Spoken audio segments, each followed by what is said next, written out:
नमस्कार, मैं हूं आलोक जोशी और आप देख रहे हैं बिज़ अड्डा। और बिज़ अड्डा में आज बात फिर शेयर बाज़ार और रिजर्व बैंक के रिश्ते की। शेयर बाज़ार में 7 दिन की गिरावट के बाद आज राहत की खबर है। बाज़ार में तेज़ी का एक झोंका दिखाई दिया है। यहां गणित जोड़ी जा रही है कि साहब 16,800 का एक लेवल था जो निफ्टी ने वहां पर सपोर्ट लिया है और वहां से वापस लौट गया है। जैसा मैंने कल भी कहा था, बाज़ार नीचे जाता है तो उसके कारण बताने वाले और ऊपर जाता है तो उसके कारण बताने वालों की भरमार होती है। लेकिन ये माना जा सकता है कि बाजार ने दुनिया के सारे जो चिंता के संकेत, मंदी के संकेत आ रहे थे, उनको इग्नोर करके रिजर्व बैंक ऑफ इंडिया की सुन ली है। रिजर्व बैंक ऑफ इंडिया की सुन ली है क्यों कहा जा रहा है? क्योंकि आरबीआई ने जो किया है, 0.5% ब्याज दर बढ़ाई है, 0.5% रेपो रेट बढ़ाया है। उनके यहाँ जो रिजर्व बैंक जो बढ़ाता है उसको पॉलिसी रेट कहा जाता है। रिजर्व बैंक सीधे ब्याज दर नहीं बढ़ाता है, लेकिन हम लोग उसको ब्याज दर इसलिए कह देते हैं क्योंकि रिजर्व बैंक जो पॉलिसी रेट बढ़ाता है उसका असर, बढ़ाता है या घटाता है, उसका असर फिर बैंकों की ब्याज दरों पर पड़ता है। इसीलिए बात को आसानी से समझाने के लिए उसी को ब्याज दर बढ़ाना या घटाना कह दिया जाता है।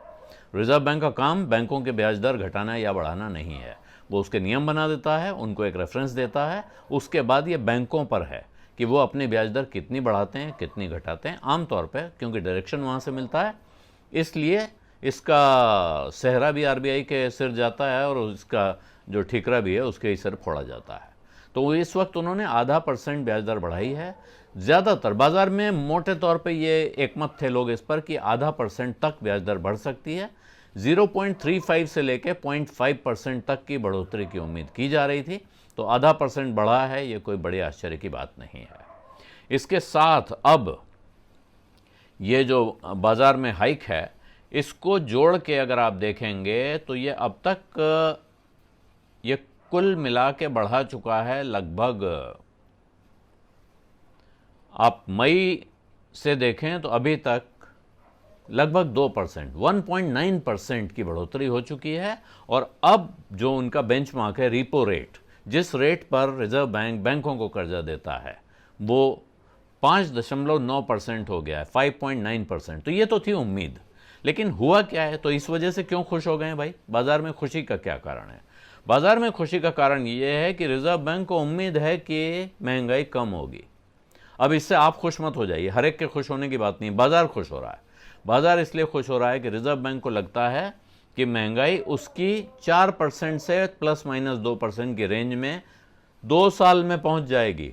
अगले 2 साल का आउटलुक दिया है रिजर्व बैंक ने, उसमें यह कहता है कि 2 साल में वो महंगाई काबू में आ जाएगी। ये खुशी की बात क्यों हो सकती है? दूसरी बात, रिजर्व बैंक ने जो ग्रोथ का प्रोजेक्शन दिया है उसमें वो अगले साल 7% की ग्रोथ दिखा रहा है। हालांकि ये उम्मीद से कम है, लेकिन फिर भी 7% बहुत ख़राब नहीं है।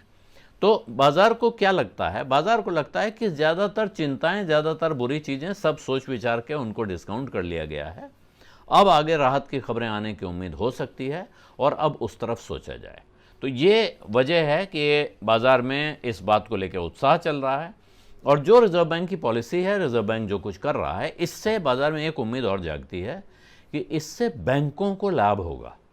बैंकों के नुकसान की गुंजाइश कम हो रही है, बैंकों को फ़ायदा होने की उम्मीद बढ़ रही है।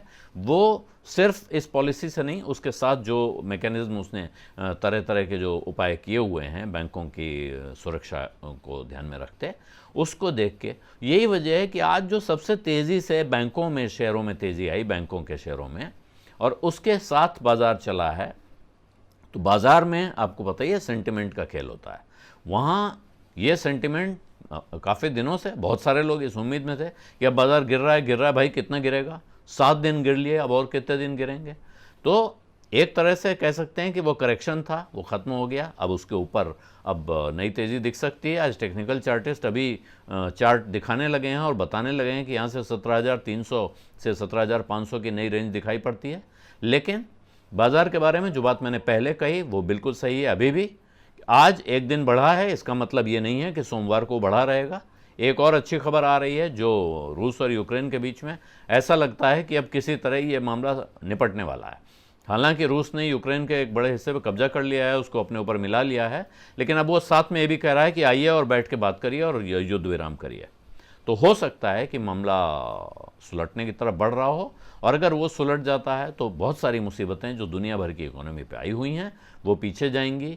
कच्चे तेल के दाम का जो संकट है, हालांकि वहाँ थोड़ी नरमी यूं ही दिख रही है, और रिजर्व बैंक गवर्नर ने उम्मीद भी जताई है कि अगर कच्चे तेल के दामों में या कमोडिटीज़ के दामों में दुनिया भर में जो नरमी दिख रही है वो इसी तरह जारी रहती है तो फिर हमें अपनी महंगाई काबू करने में मदद मिलेगी, आसानी होगी।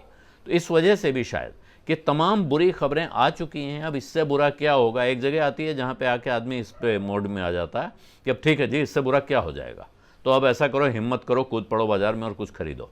तो इस अंदाज में आज बाजार में तेजी दिखाई पड़ी है।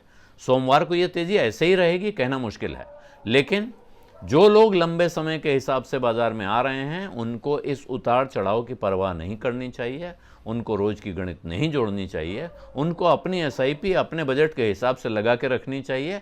उनको ये फिक्र करने की ज़रूरत नहीं है कि बाजार कितने दिन गिरा है उसके बाद कितने दिन चढ़ता है। बाजार का बॉटम बन गया है और यहाँ से बाजार चढ़ता ही रहेगा, ये कहना असंभव है। कोई नहीं कह सकता है उस दिन जिस दिन बॉटम बनता है। बनने के काफ़ी दिनों के बाद बहुत सारे विद्वान बताते हैं कि उस दिन जब बॉटम बना था वहाँ से बाजार क्यों पलटा, इसके तमाम कारण मौजूद हैं, ये वजह थी। लेकिन जिस दिन वो बॉटम बन रहा होता है या उसके 2 दिन पहले कोई आपको ये बताने की हालत में नहीं होता है कि अब बॉटम बनने वाला है या आज बॉटम बन गया है। अगर कोई उस दिन ये कहता है तो आम तौर पे वो अति आत्मविश्वास का शिकार होता है या वो ऐसी बातें करता है जिसे वो आगे किसी दिन इस्तेमाल कर सके दिखा के कि देखिए मैंने ये कहा था। अगर उसी दिन की उसकी पूरी बात सुनेंगे तो हो सकता है उसने उसका ठीक उल्टा भी कहा हो। इसलिए इस वक्त इस चक्कर में न पड़ें कि आगे क्या होने जा रहा है। आप सिर्फ ये हिसाब लगा सकते हैं कि आपको अपना पैसा कहाँ लगाना है, कैसे लगाना है, कितने दिन के लिए लगाना है और आपको कितनी ज़रूरत है।